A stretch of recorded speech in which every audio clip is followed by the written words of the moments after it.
Jim and Will. What have they been watching lately? They're husky, hairy, huggable homos. Movie Bears Podcast. Hello all and welcome to the Movie Bears Podcast. I'm Brad Harris, and along with my co-hosts, we review films either current or classic on this show. And we are bringing a current film at you this week with a review of Scream. Why it's not called Scream 5, I don't know. It's just called Scream. That's what we have to work with. That's what we've got. That's what we are reviewing this week. So if you've seen Scream, you're curious about our thoughts, you want to share yours, you're in the right place. If you haven't seen Scream, but you're curious about our thoughts, you're also in the right place. More on that here in just a few moments, but we're going to talk about the film spoiler free, so feel free to keep hanging out with us. Before we get into that, though, let me introduce you to my wonderful co-hosts. Jim Pugliafico is with us here in the virtual studio. Hey, babe, how are you? That's right. Thanks, babe. I'm Jim Ghostface Pugliafico here to give you some cutting commentary on this movie.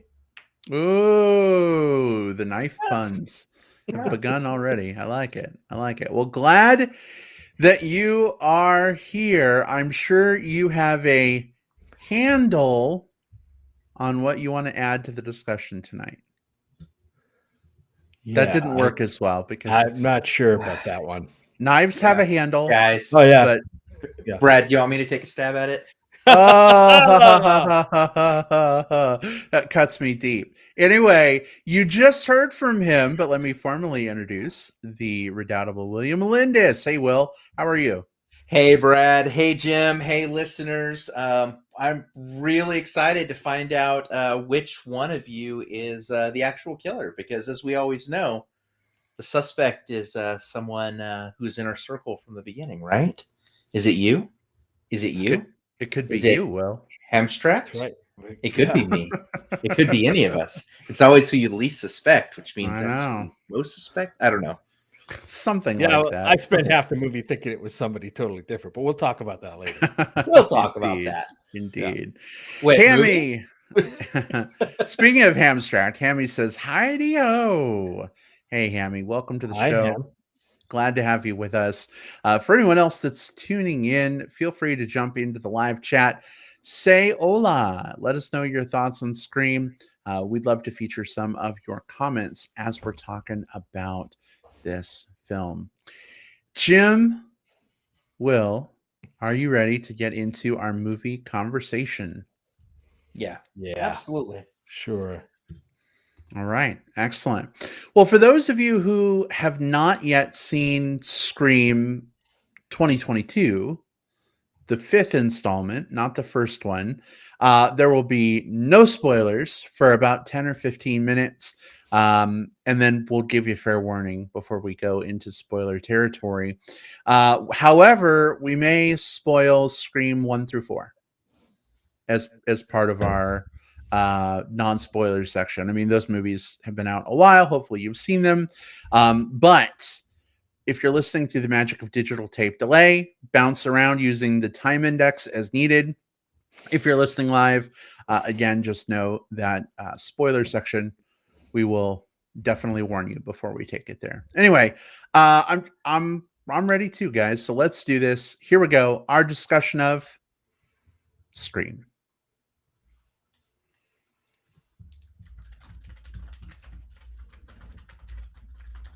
All right. So, Will, if you would do us the honor of introducing this film, just give us a little bit of a brief setup, and then let us know your initial spoiler-free, of course, thoughts.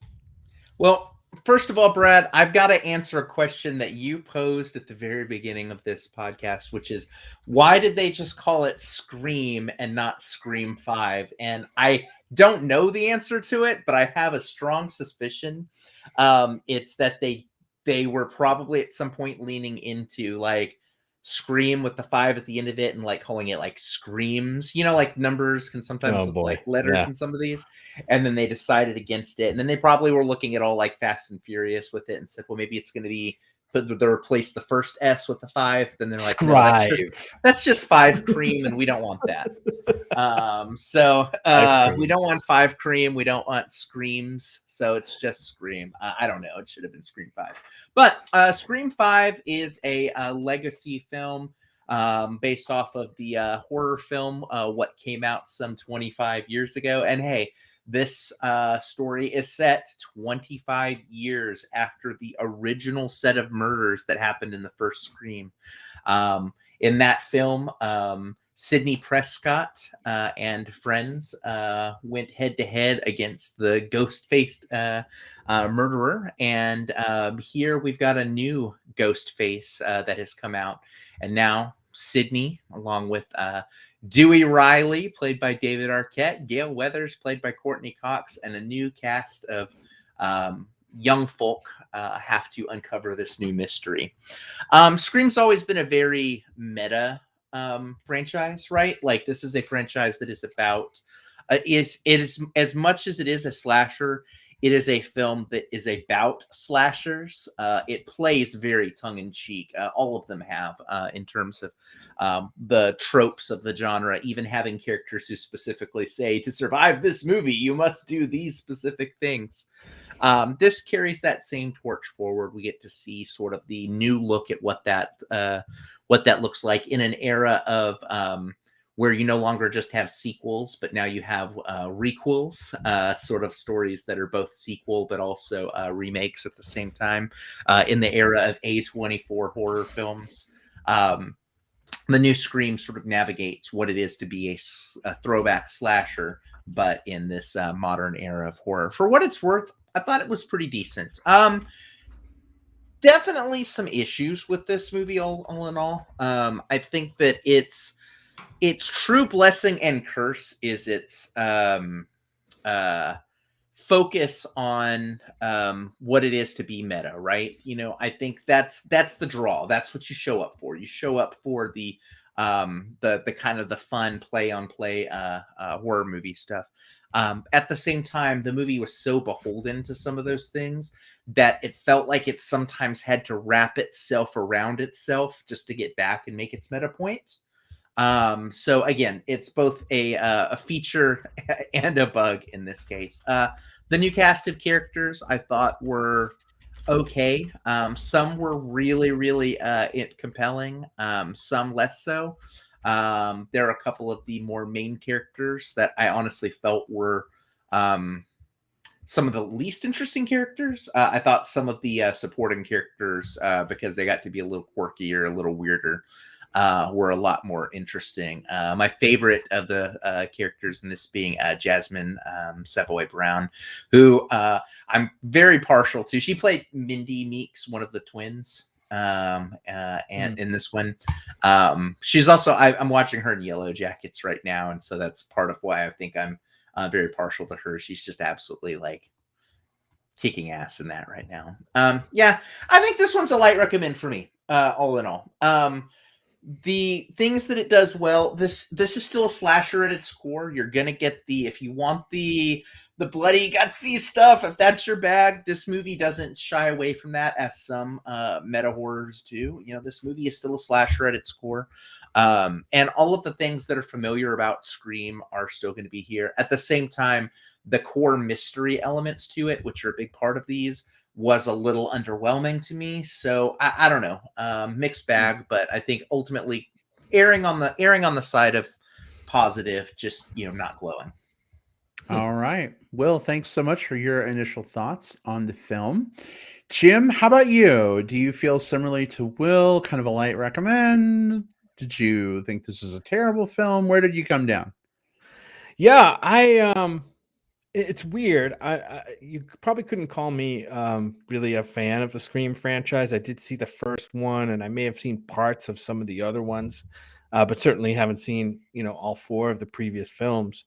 So going into this, I kind of had to watch one of those, you know, Scream in, you know, 10-minute kind of recap things, which was really cool, just to get, you know. And this is a movie that I may have watched once 20 years ago, right? The first movie is what I'm talking about. Because the first movie is 96, so that's 25 years. 25 years old. That's crazy.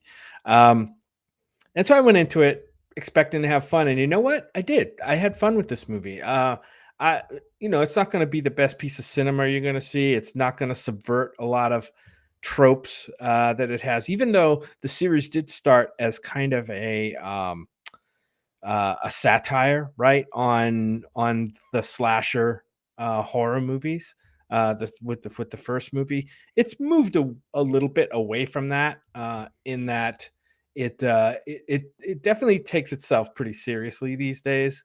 As a horror movie, because it's kind of grown into its own thing, and I think the fans expect that. So I did have fun with this. I was trying to guess who the killer was the whole movie. And people who had seen the other movies probably were way, way, way, way far ahead of me because I was so far off base. It's not funny. And we'll talk about that in spoilers, like who I thought it was and who it ended up being. But yeah, it's a lot of fun. I mean, the kills were great. I mean, nothing in this movie really scared me per se as like a horror movie. Horror movies are supposed to scare you, but I don't know if this is the scary kind of horror movie unless you have like a ghost face phobia or something. Then every time ghost face is on screen, you can you're on edge. But yeah, I thought the cast was fine. Love seeing David Arquette back in something. The legacy cast I thought was really good, doing their thing. The new cast, we've seen some of these characters before and other stuff. We were watching The Boys, so it's Jack Quaid, I think his name is. So we see him in that. I mean, he almost kind of plays the same character in this movie and in that movie. So you're not seeing a lot of quote unquote range or anything that's going to knock your socks off, but definitely solid. I thought everyone was solid. I thought, there's nothing for me to kind of, for the movie that it is, I thought it did great. I thought fans are going to love it. We can read some of these comments from Jordan and from Hamstrack about the film. But yeah, I'm positive on this one. Maybe even a little more positive than Will. All right. Thank you so much for sharing your thoughts as well, Jim. And yeah, we've definitely got some comments coming in here. Hammy says he would totally take 5 cream, FYI. So 5 cream. It's a missed opportunity. What are they going to do now? What, they're going to make a 6th one, and what? Like, there's not a good 5 cream has come and gone. They lost the opportunity. Yeah. 6 cream kind of sounds like Scream. Well, at a certain point, you're just making the porn parody, right? Like let's just be honest. Like, I mean, the movie itself is supposed to be a parody, so you could make it a parody of those names. You know what I mean? Of those movie titles. Might as well. I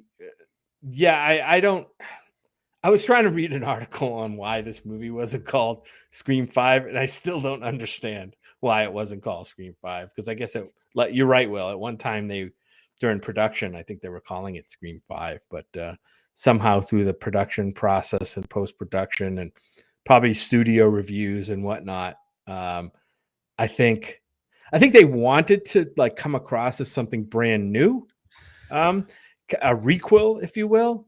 But really, I mean, if you watch the movie, it's definitely a Scream 5.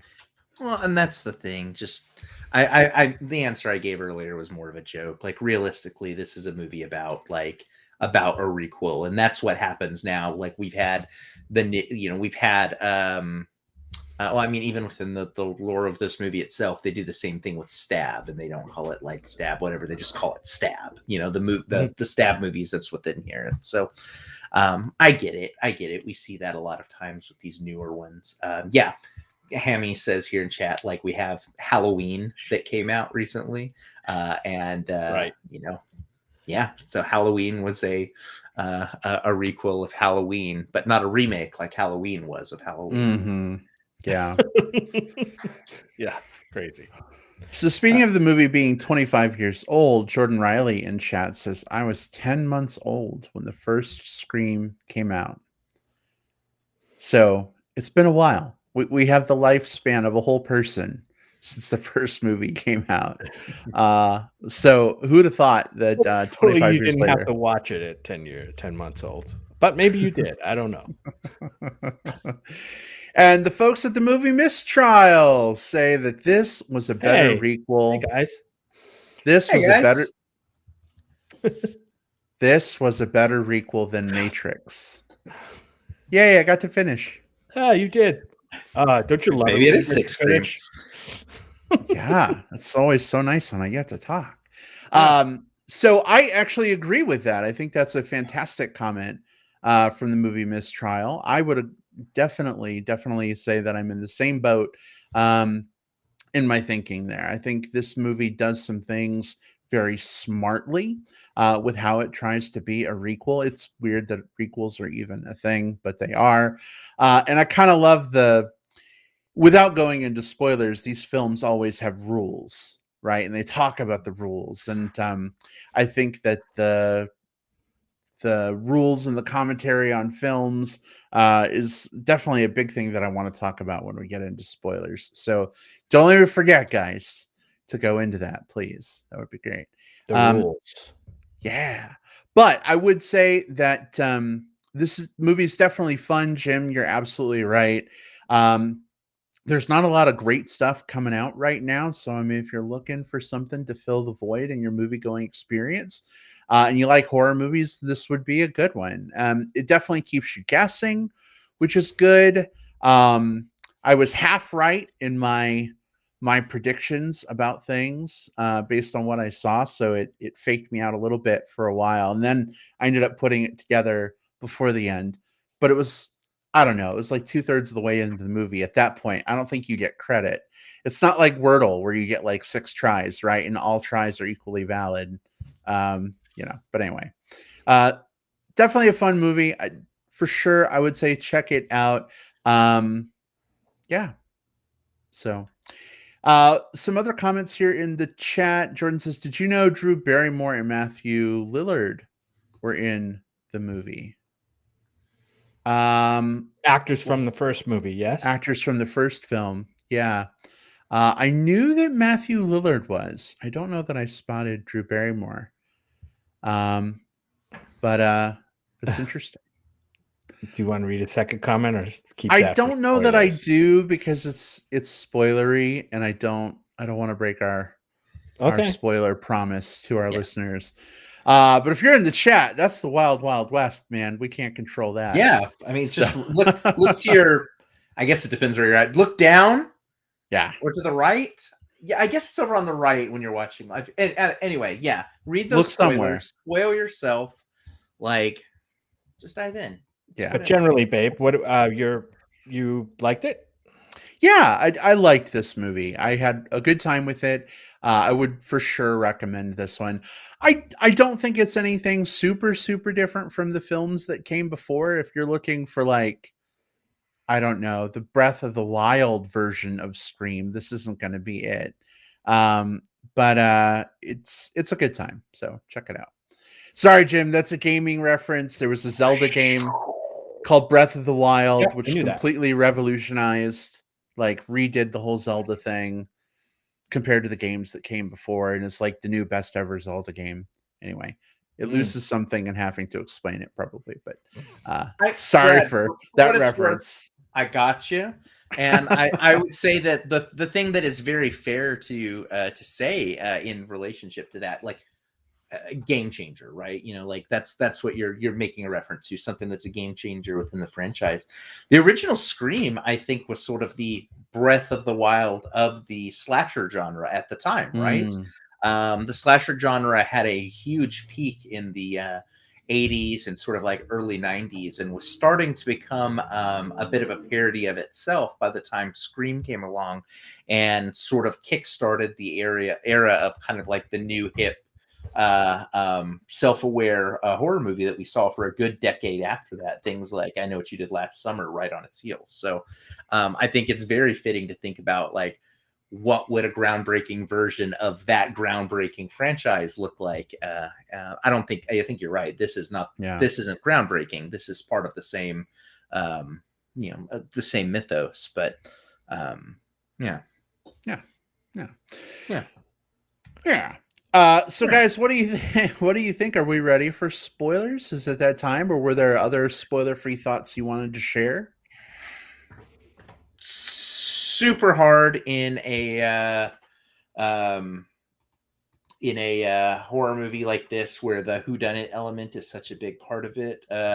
It is interesting to think about. Like, one thing that we can talk about is just the overall direction of the thing. I think it's interesting to note that the directors of Ready or Not, they've done some other things as well, but I think that's sort of like the big thing. Ready or Not, which I think was sort of like a kind of a hidden gem of like horror in the last few years. These same guys, Matt Bettinelli-Olpin and Tyler Gillette, were the two that came on to do Scream, since it was originally a Wes Craven property. So I was excited to see them do well with this. I'm excited to see more from them. I think they have. I'm always looking for good voices in horror, and I think these two guys have a lot of potential to. As they stake their claim within the genre a little bit more, to really be one of those new voices. Did I read somewhere that Wes Craven had directed the other 4? I don't know if he did all 4, but I don't know for didn't sure. we? And didn't we also lose Wes Craven recently? Yes, We lost him a few years ago. Yeah. Yeah. So. Yeah, Craven did 1, 2, and 3 at least. I don't remember if he did 4. Okay, so he may have done 4. So this was the first one not directed by him. So I think a pretty good job overall by the directing team. We did love like Ready or Not, as kind of a genre horror slasher kind of murder piece. And he did do 4, by the way. Yeah, he did do 4. Yeah. Okay. Yeah. So yeah, this is the first one that's not Wes. Yeah. Well, I will say this: it felt like the other 4. Yeah. I mean, if I didn't know that Wes Craven had passed away and didn't direct this, I probably wouldn't have like called out differences from the directing styles. Yeah, I don't know, unless I looked really hard, I guess. So I'd agree. Yeah. All right, fellas. Well, let's go ahead and kick this thing over into spoilers for those who have not yet seen Scream from 2022. This is so confusing. This is your opportunity to step away, protect yourself. Come on back in 26 minutes, 48 seconds for some plugs. Or if you're listening on Spotify, Apple Podcasts, etc., you can just skip right on forward using the time index in the show notes. But spoilers are officially fair game. Where do you fellas want to start?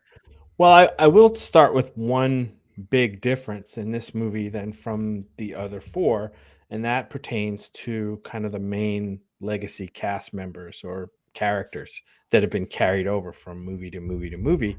This one definitely took a different path with one of those characters, which kind of was surprising to me how they did that. They actually killed off Dewey, right? Dewey's character. Yeah, Like David Arquette, which was sad and surprising all at the same time. I figured, he's going to get shot up and he'll be sewn back up for the next movie. But they didn't do that, which was sort of interesting. I'm not sure.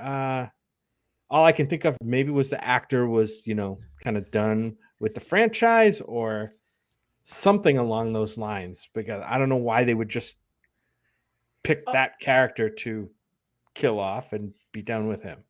So they sort of hit on it in the movie, because we're talking about the new rules of horror, right? Like that's what this movie is all about. Like, and one of them is, in a requel, you have to kill off one of the legacy characters to show that the stakes are real. I mean, a good example of that would be, I think that it's not unfair to say that the Force, spoilers for The Force Awakens. The Force Awakens was a bit of a requel, right? In that it took new characters along with legacy characters and told a new story, but hit some of these same beats to pull back into the same story. It's sort of like what Scream was doing here.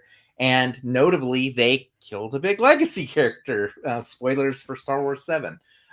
So you knew coming into this, maybe not you knew that one of the 3 of them was, but as soon as they said that was one of the rules, at that point, okay, it's got to be one of them, and then you have to determine whether you want it to be Courtney Cox, David Arquette, or Nev Campbell. And I think the Dewey Riley character is the one that is the easiest to build sympathy with. Kind of like this guy, he was always like a very like soft-hearted guy, likable guy in these things. So it makes a lot of sense for it to be him. So I thought so that wasn't surprising to me. Not to say like, oh, I knew going into it would be them, but just I understand that decision, as they made it, if that makes sense. The only issue I have with Dewey dying, beyond being sad about it, because I love Dewey, is that the ghost face killer that killed him was the tiny little 80-pound girl that was like throwing him around like a rag doll. And that didn't really make a lot of sense, like after the big reveal that it was, her 80-pound friend with like toothpick arms. Yeah. I mean, did she have super strength or something? She must have, because I don't know how else she would have been able to manhandle him like that. In that black costume that you can barely see out of. Well, and that part of it is that's because they I don't think they actually used her. I think they have a a ghost face for it, so as to keep the mystery of it up. But yeah, I did think the same thing. Like I do wish these movies relied a little bit less on, and this is a critique of literally all of them, and it's it's only kind of a half-assed critique because I mean it's the genre, right? But I do wish that the physicality of the killers was a little bit more a part of these things, aside from when they're in costume, they become just ghost face instead of, girl wearing ghost face outfit. Yeah. Dude wearing ghost face. They just like morph into this other killer, Hey, Hammy just solved the problem for us. Apparently, there was a scene all about her steroid abuse that got cut. Oh, that would be it, Yeah. I think that's a joke. That has to be. I know it's a joke. I'm just saying that solves the problem. That does solve the problem. That's what they needed to do there. And forgive me for not remembering the names of the guys from Movie Mistrial, but they have a comment here. What also didn't make sense is that Ghostface never had any injuries from the multiple times they were in a fight. You'd think it hurt a great bit. Yeah, I think that's a problem across a lot of movies that have action and fight scenes, right? Players getting hit in the face. Like if you or I got hit in the face by some of those blows, even a couple of them, we'd have a bloody mouth and a bloody nose and cuts on our face and whatnot. Like, but 100%. Not in these movies.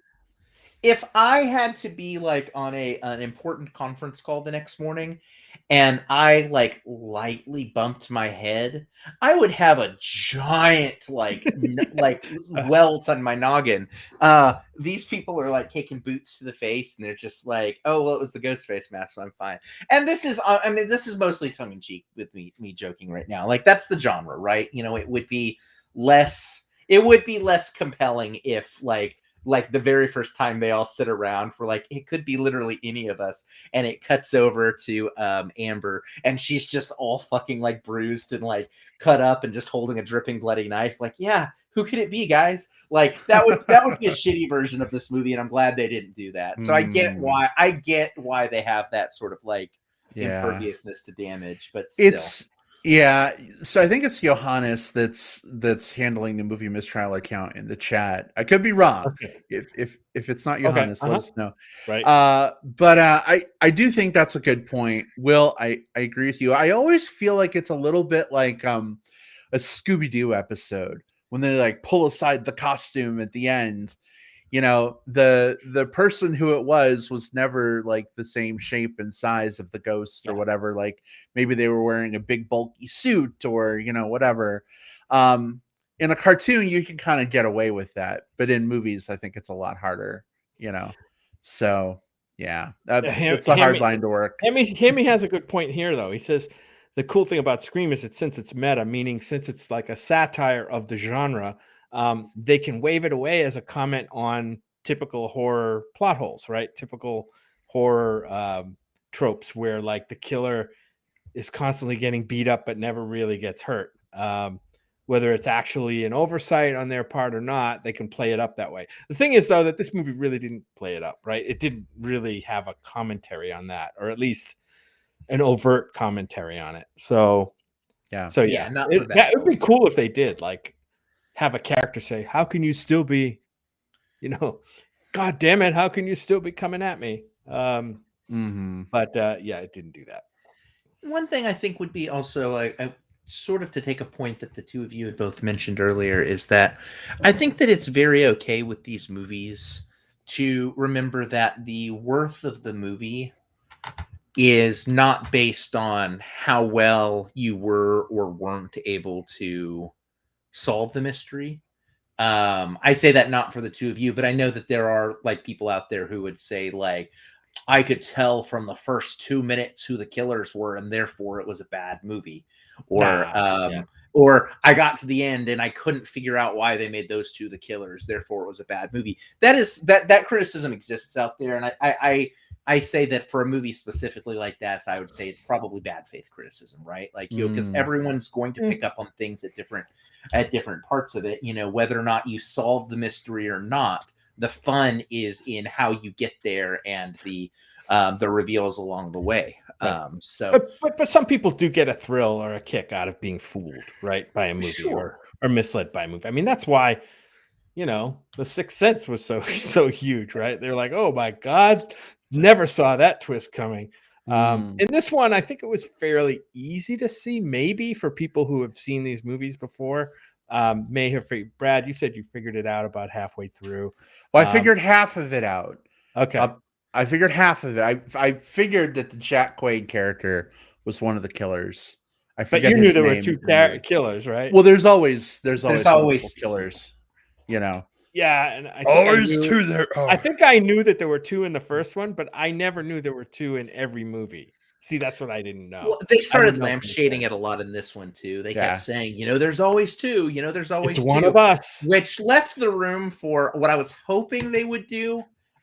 Is so again, I've seen a lot of these movies. So this doesn't make it good, bad, or whatever. It's just I've seen a bunch of these, and I clocked the two that ended up being it fairly early on. But I kept hoping a third would pop out as like I thought they were lampshading it so hard with the "there's always two" that I was just like, okay, all right, who's going to be the third last reveal? So that was the one thing I kind of wish would have happened. I think they could have like really toyed with us on that and had one last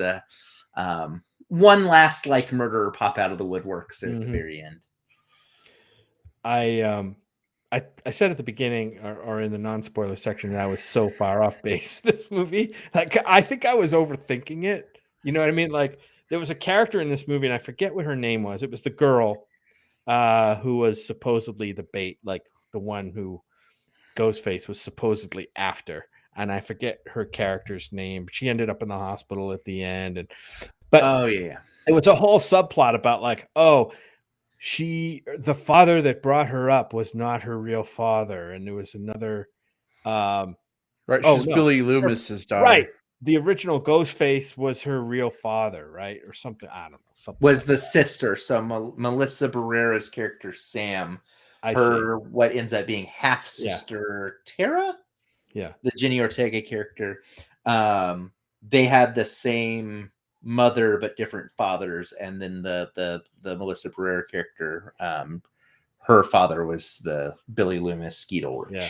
I thought for sure when they started talking about that, I'm like, okay, it's probably going to be her adopted father, right? Because she would never expect that, and he was like some weird thing, like he was jealous that her original father got to be Ghostface, and now he was going to show everybody what what a real Ghostface could do. I was totally overthinking this thing, and I'm way off in left field. That character never even appeared in the movie, as far as I know. Her real her adopted father.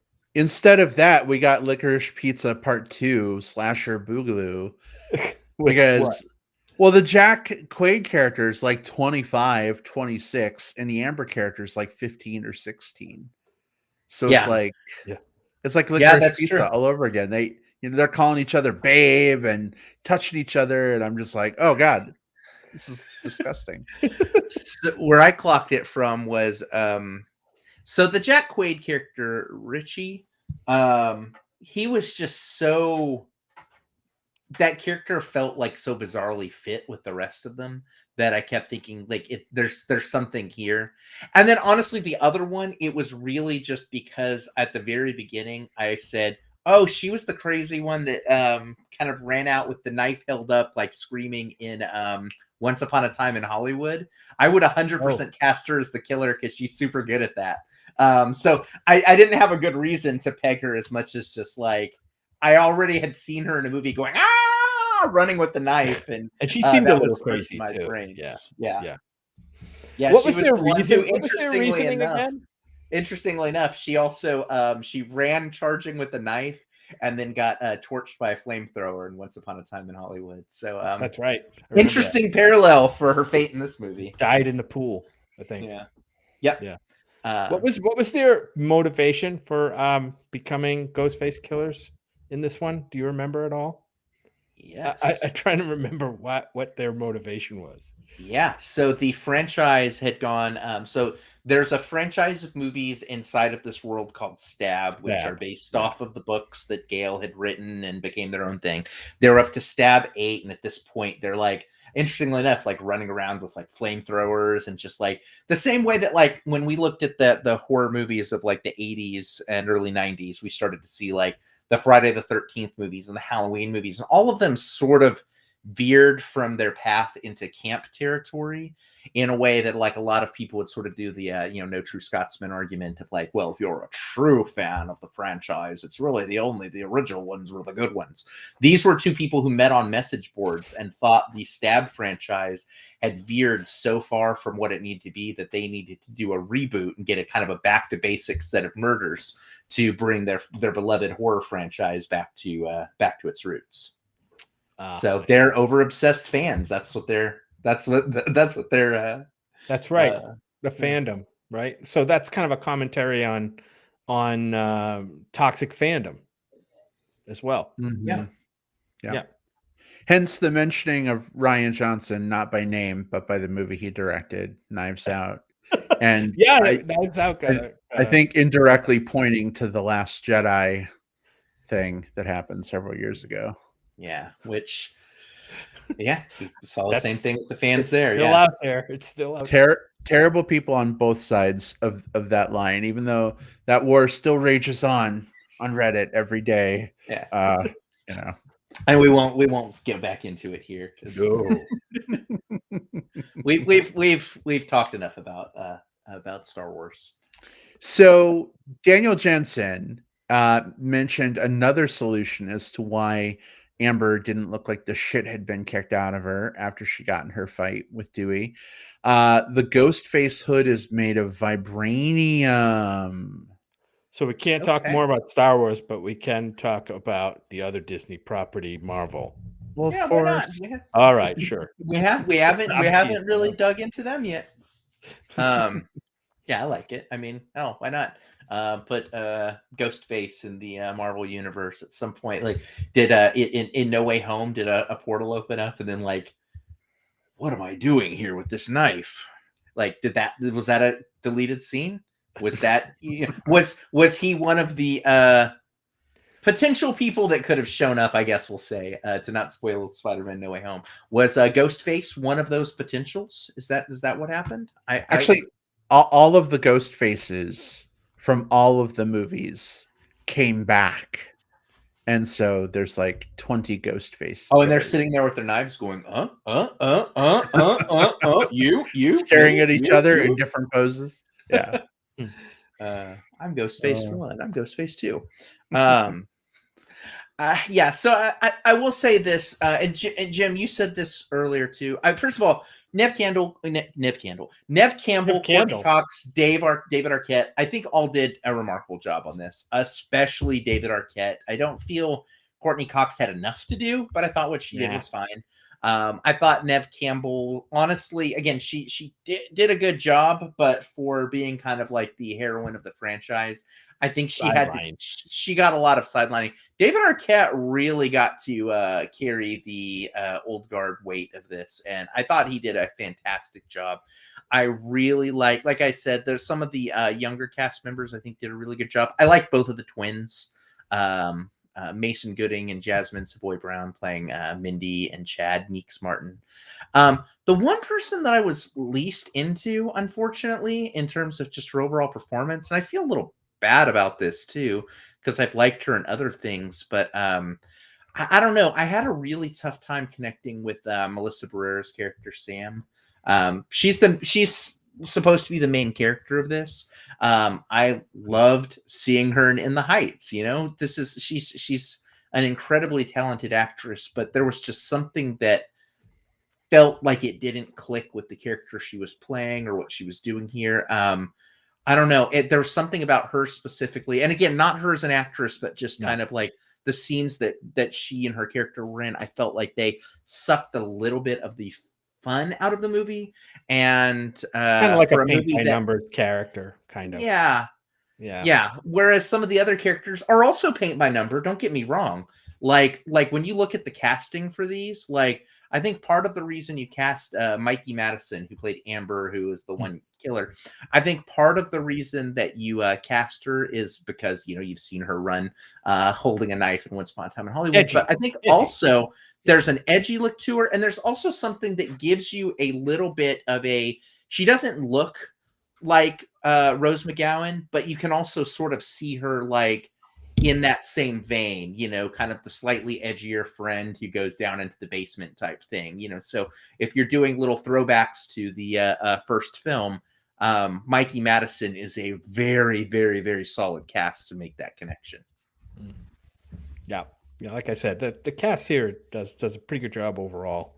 And it's again, I don't think it's always the actors, right? Because every part is an actor and a character, and if one of those suffers, then it's just not going to connect.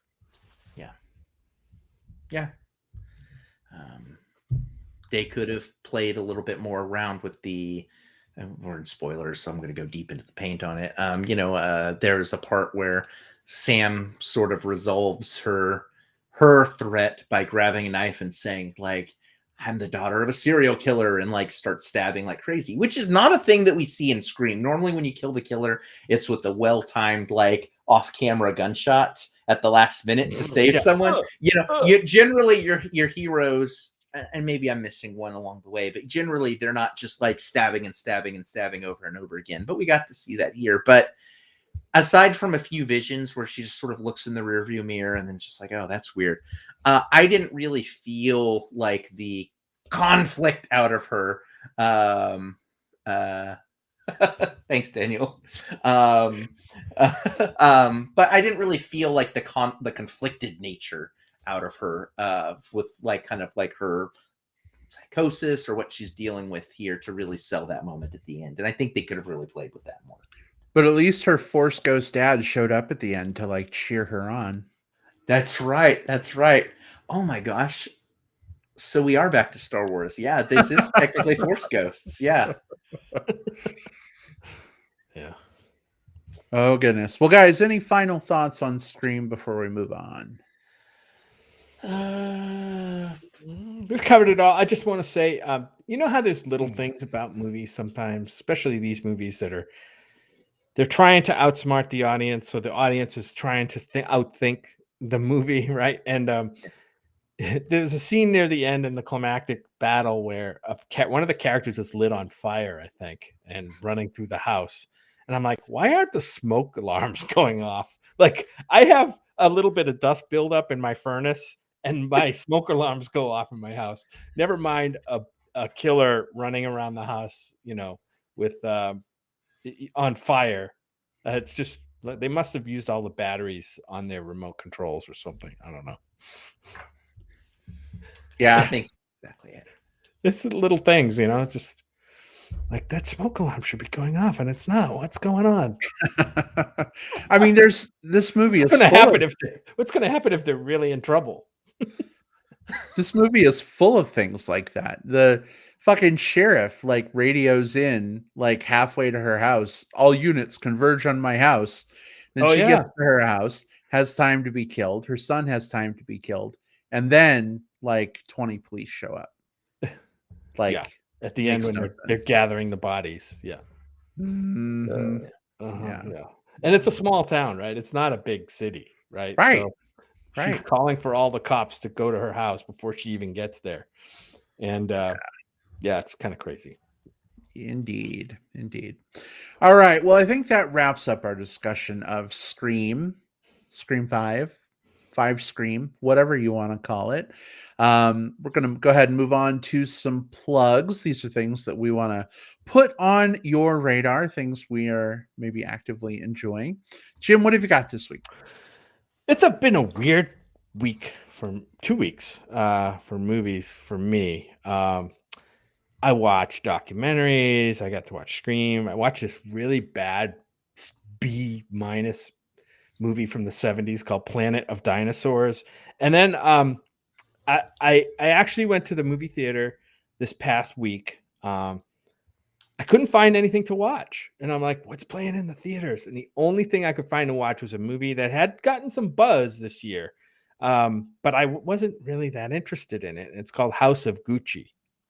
And I said, oh, what the heck? I'm not really doing anything. I'll go check this movie out. And you know what? I actually kind of loved with one part of it that I think is an exception. I sort of kind of liked the movie. I thought the performances from Adam Driver were great. Lady Gaga, I thought was good. Um, even you know, the only character, the only actor that I thought was in a totally different movie, I'm like, this guy's in a different fucking movie than House of Gucci, was Jared Leto as one of the Gucci family members. Like, it was the weirdest thing I've ever seen. And I thought the direction of the film was fine, but I don't know what happened with that character and that actor. Um, it's the weirdest case of like when people say, "Oh, that person was like he was acting like in a totally different movie." This would be the thing you go to say, "Yep, this is a great example of that." But House of Gucci, I thought was worth watching. It's streaming on Amazon Prime right now. I don't know. I don't know if it's going to be in any Oscar consideration toward the end of the year, but it was a buzzworthy movie. I thought Adam Driver was great. Lady Gaga is great. So yeah, House of Gucci is the name of it. All right. You said there with one exception, and I knew as soon as you said that what that exception would be. Yeah, it just wasn't good for me anyway. It may have worked for other people, but it just wasn't. No. Jared Leto. I mean, the movie was good, but that if you took that character out of the movie, 100% better. I'm increasingly coming of the opinion that I think most movies would be better if you just remove Jared Leto from them, which sucks because he's someone I used to have a lot of hope for. But wait till we review Morbius that's coming up later this year. Yep. Or next year, whatever. I don't know when. It's been pushed back so many times. I've forgotten. Is it April now? Who knows? It's hard to say. Sometime between now and the Earth, the death. The one that looks like that bad.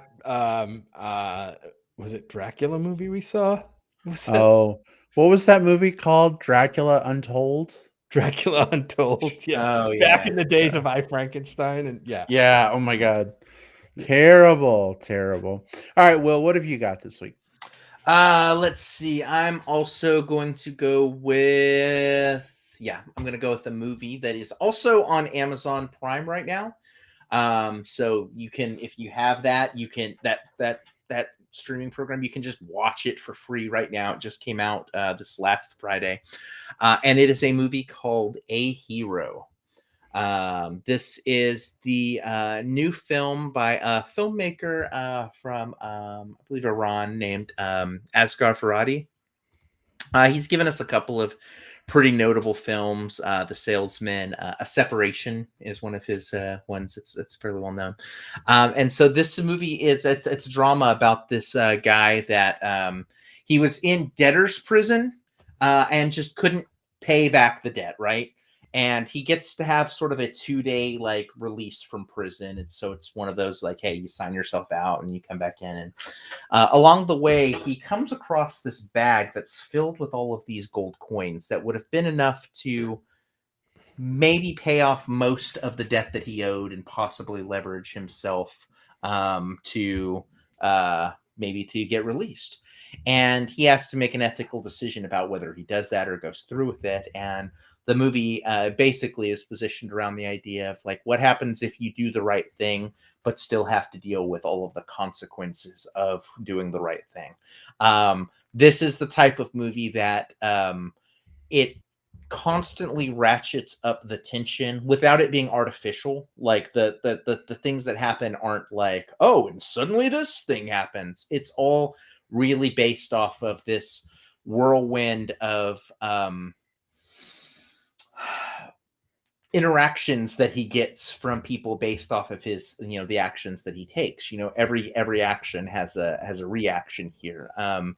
It's super good. It's super good. I mean, very few people can do sort of like complex, like social politics commentaries like Asghar Farhadi. Like, it's Moral there's a dilemma lot kind of moral stuff. dilemma that sort of unfolds, but in a way that doesn't feel too like black and white. Very few people I think can do it just as masterfully as him. So it's called A Hero. It's super good. Like, I mean, there's a lot of things you can watch at any given time, but I put this one on. It's good. It's really good. I'll be putting it on. Well, it's on my list of things. I said I was running out of movies to watch, but I haven't seen that one yet. Put it on the list. Put it on the list. Hit play. How is it possible for you to run out of movies? You have a Well, list I'm as running long out as of your movies that I arm. really want to see. How's that? I mean, Okay. I never run out of movies, but like, there's a lot that I can't see right now. I mean, there's movies out that are still being talked about for awards and stuff that you can't really see, like Red Rocket and Drive My Car and stuff like that. So yeah, I can't see them yet, so they're on the list. But movies that I can see, if this one's on streaming, I'll check it out. It's on streaming right now, and it is very likely, speaking of that Oscar, it was one of the like 8-10 films that is shortlisted for the foreign language Oscar. Foreign, and yeah. I think that it's one that has enough backing behind it. I think it's going to make the final 5. Whether it win, it's not going to win, because I think at this point Drive My Car is going to win that one, right? But I think A Hero is in the mix very strongly for at least a nomination. So if you're the type of person that wants to know what's being nominated, I think you can get ahead of the curve. You can tell all your friends at your Oscar party, like, oh yeah, this Asghar Farhadi film actually has a chance because of blah blah blah. You can be that dude at your fucking Oscar party if you watch this movie between now and then. But don't be that dude at your Oscar party. or do be that dude. Do be that dude. You can enjoy the movies. Yeah. I haven't been able to see Drive My Car quite yet. I think it's coming to the loft, but I did see Fuck My Car earlier in the year, so that was pretty good. Detain. Yeah. Is it a requel? It's another foreign film that came out earlier this year. So yeah. All right. It was under a different title though, because they couldn't use that title. They couldn't use that. They just called it Detain, but it should have been Fuck My Car. Oh goodness. Well, guys, where can folks chat with you between now and next week? Jim, do you not have a plug, sir? I don't have a plug. It's all good. Oh, all right. So. All right. That's okay. Totally okay. Yeah, you can find me on Twitter at JJPOutWest. That's my Twitter handle, where I will be on there, talking about movies and other stuff. You can also find me on Facebook under my name, Jim Pugliafico. All right. Thank you so much. And Will, how about you?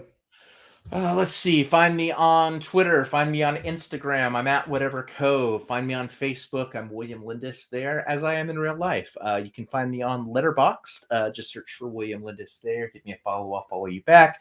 And if you're like Daniel Jensen and want to spill coffee out of your nose from one of my TikToks, I'm at the Movie Bear there. Mostly it's thirst traps, but I guess I did something funny. All right, excellent. And you can find me on Facebook. Just search for Brad Harris. I'm the one who likely has Chub Chaser Bear friends in common with you. You can also find me on Twitter at iBradPro. Thanks so much for joining us this week to everybody who is in the live chat, and those of you who are maybe enjoying the episode during your daily commute, a walk, whenever you enjoy the show.